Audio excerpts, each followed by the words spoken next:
घरोघरी मातेच्या चुली या मालिकेच्या पुढील भागामध्ये आपण पाहणार आहोत. घरामध्ये सर्वांच्या समोर ऐश्वर्याने शर्वीच्या कानाखाली मारले असते तेव्हा सुमित्रा आणि सौमित्र दोघांनाही अतिशय राग आलेला असतो आणि सुमित्रा हे बोलते, ऐश्वर्या तू इथून माझ्या डोळ्यासमोर निघून जा. आणि ऐश्वर्या देखील रागाने तिथून निघून जाते.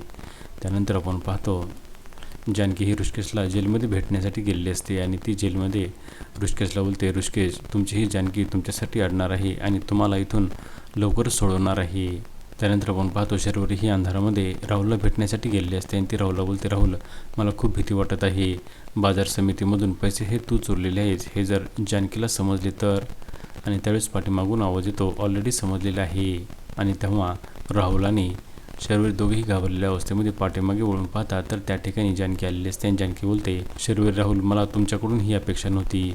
आता 24 तासाच्या आतमध्ये जर मला सर्व माझे पैसे नाही मिळाले तर मग गाठ माझ्याशी आहे आणि माझं तुम्हाला आव्हान आहे की मी 24 तासामध्ये तुमच्याकडून सर्व पैसे वसूल करणार.